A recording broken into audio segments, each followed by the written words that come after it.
춘천시의회가 오늘 열린 임시회 본회의에서 춘천시의 시내버스 회사 차고지 매입 계획을 무산시켰습니다. 최문순 강원도지사 등 전국 시도지사 15명이 판문점 선언의 국회 비준 동의를 촉구했습니다. 강원FC가 사임 의사를 밝힌 조태룡 대표의 사임을 의결했습니다. 강원FC 조태룡 대표를 단순 사퇴 처리한 강원도의 처사에 도내 정당과 사회단체들이 맹비난하고 나섰습니다. 전국적으로 공유경제 활성화 정책이 시행되고 있지만 도내 공유경제 사업은 부진한 것으로 조사됐습니다.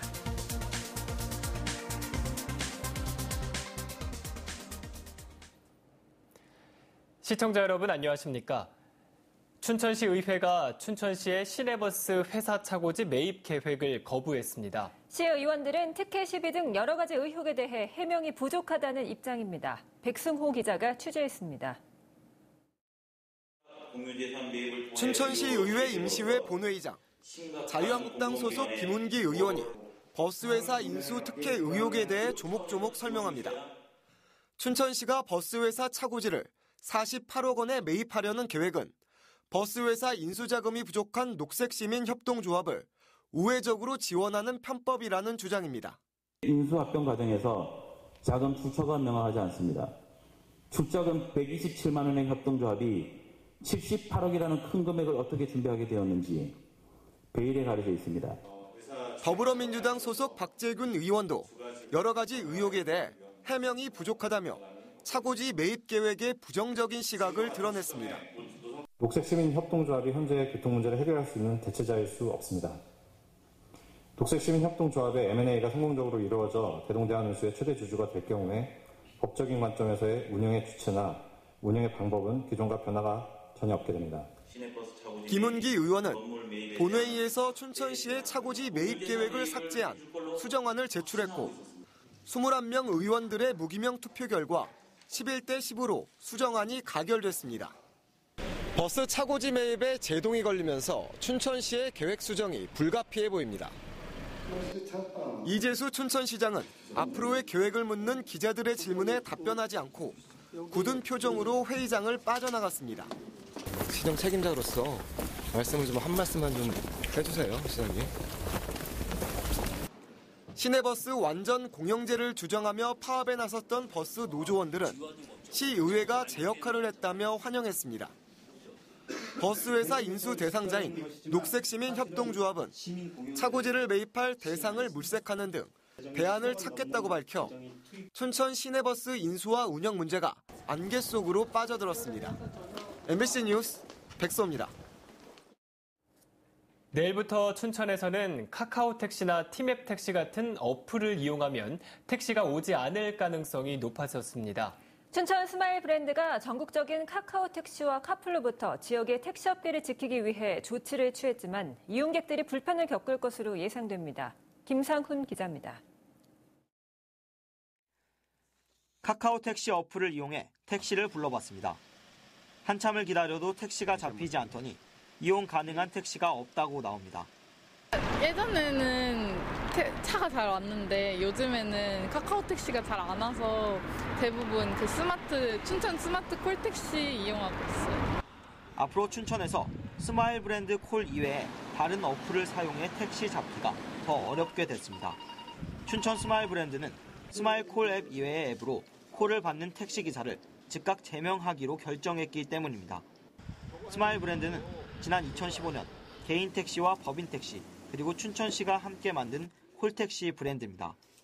출범 당시 통합 과정에 도비와 시비 등 4억 원이 넘는 예산이 투입됐고 춘천시는 4년 동안 해마다 3억 원의 운영비를 지원해왔습니다. 춘천 시내 택시 1,735대 가운데 80%인 1,400대가량이 춘천 스마일 브랜드에 가입돼 있습니다. 일부 시민들은 사실상 독점 운영이라 불편을 토로합니다. 춘천의 택시 요금이 싼 편이지만은 그만한 서비스를 기대하기는 또 어려운 상황이 많더라고요. 그런 의미에서 경쟁이 다양화되면 좋을 텐데 그러지 못해가지고. 춘천 스마일 브랜드는 전국적인 카카오 택시와 카풀로부터 지역 택시 업계를 지키기 위한 조치라고 말합니다. 카카오가 이제 카풀 앱을 설치해서 자가용들에게 유상 운송일을 하겠다. 그것도 24시간 운행하겠다. 이런 측면에서 저희들이 반세기 이상 지켜온 우리 업계에 사라질 수 있는 위기에 있기 때문에 전국적인 택시 어플 이용 증가 추세 속에 지역 택시 업계의 생존을 위한 고육지책으로 이용객들의 불편이 늘어날 것으로 보입니다. MBC 뉴스 김상훈입니다. 중증 장애인들이 운전면허를 취득하려면 운전 시뮬레이션 교육과 장애 유형에 맞는 운전 실습을 이수해야만 합니다. 이를 위해 장애인 운전지원센터 제도가 있지만 강원도에는 존재하지 않아서 도내 중증 장애인들의 불편을 겪고 있습니다. 황구선 기자입니다. 자동차 변속기를 알맞게 맞추고 도로를 주행합니다. 커브를 잘못 돌아 인도를 침범하면 실격 판정을 받기도 합니다.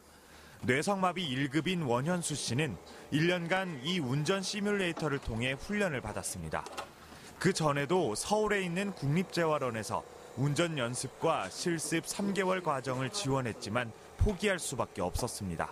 아직 못하는 도 없고 매일매일 와서 가다니는 거 힘들었습니다.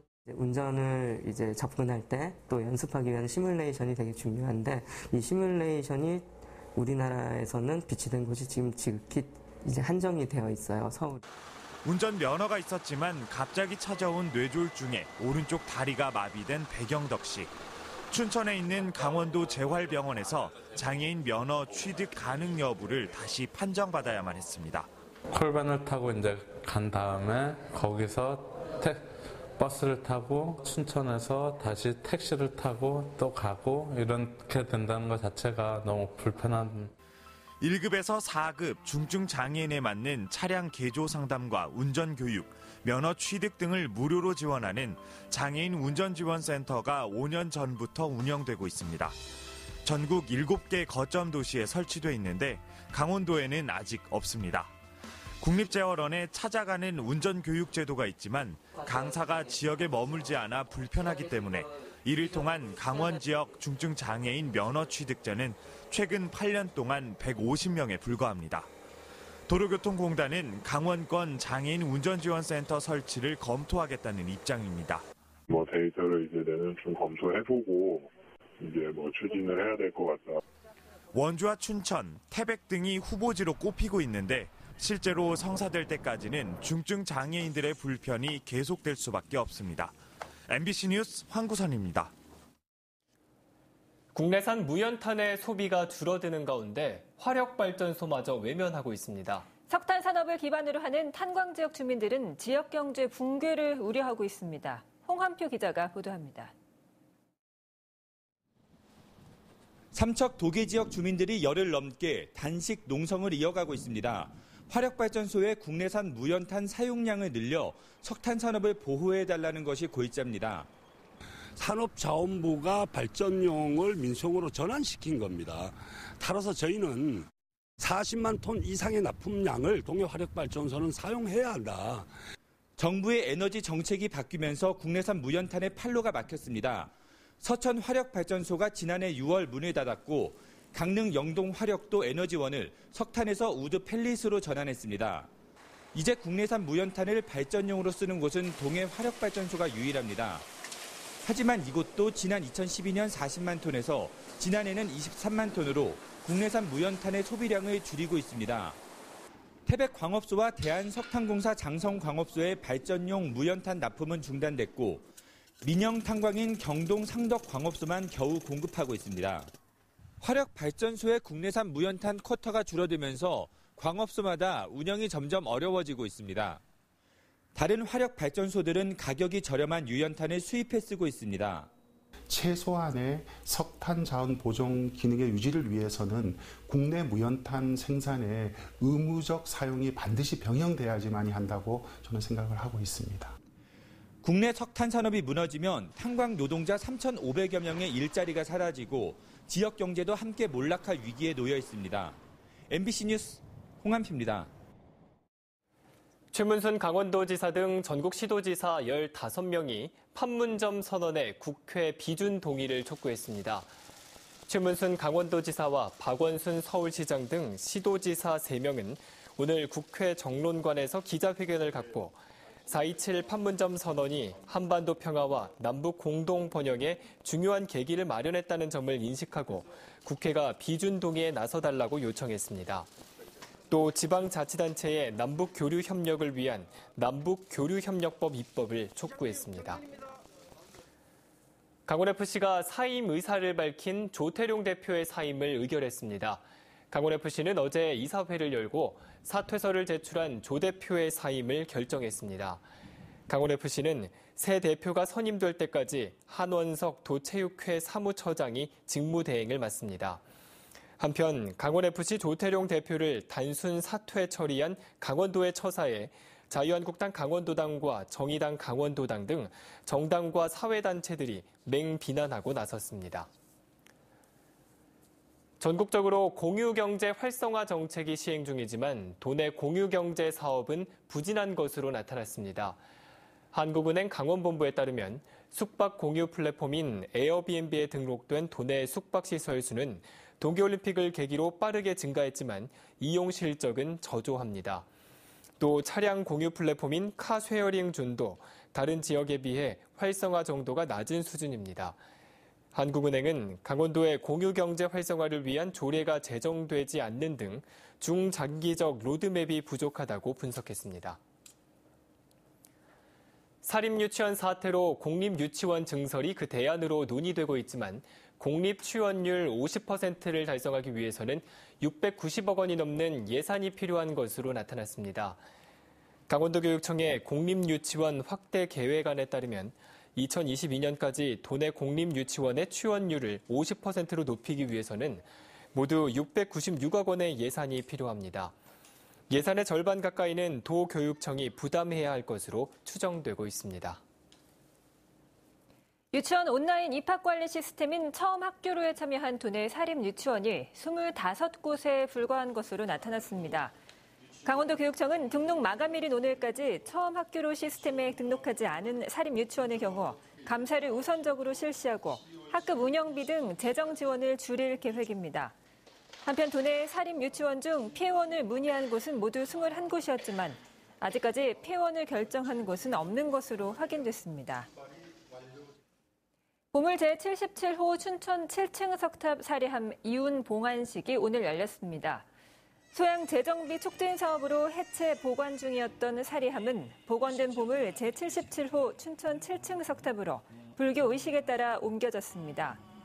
이운 봉안식은 춘천시청 광장에서 사리함 인수 인계식을 갖고 7층 석탑이 있는 소양동 역사공원 부지로 옮겨져 봉안됐습니다. 이운 봉안식에 따라 다음 달 초에는 예전 7층 석탑 원형이 그대로 복원됩니다. 지난 2016년 11월 해체돼 부진의 건물 철거, 토지 보상과 문화재 발굴 과정을 거쳐 이번에 최종 복원됐습니다. 도로와 인접해 있는 땅의 소유권을 주장하면서 주민들에게 통행료를 요구하다가 거절당하자 쇠 말뚝을 박아 통행을 방해했던 5, 60대 남매들이 항소심에서도 벌금형을 선고받았습니다. 춘천지법 형사 1부 정회일 부장판사는 일반 교통방해 혐의로 기소된 59살 A씨와 61살 B씨 등 남매 3명이 낸 항소를 기각하고 원심과 같은 벌금 200만 원을 선고했습니다. 재판부는 30년 전부터 주민들이 차량 등을 이용해 왕래하는 데 사용됐던 육로인 만큼 공소 사실과 같은 행위는 일반 교통 방해죄에 해당한다고 밝혔습니다. 민선 7개 강원도 시장군수협의회가 오늘 태백 오투 리조트에서 열렸습니다. 오늘 협의회에서는 폐광지역 경제개발센터 설립과 KTX 강릉선 출발과 종착역의 서울역 1원화 등 현안 문제에 대해 논의했습니다. 또 도시기본계획의 목표 인구 설정 제도 개선과 인구 10만 명 미만의 시군부단체장 직급 상향 조정 등에 대해 협의하고 공동으로 대처해 나가기로 했습니다. 강원지방경찰청이 내일부터 음주운전 근절을 위한 특별 단속에 나섭니다. 경찰은 도내 17개 경찰서별로 일주일에 한 번 이상 단속에 나서고 상습 음주운전자의 차량은 몰수하기로 했습니다. 이상으로 뉴스데스크 강원을 마칩니다. 시청해주신 여러분 고맙습니다.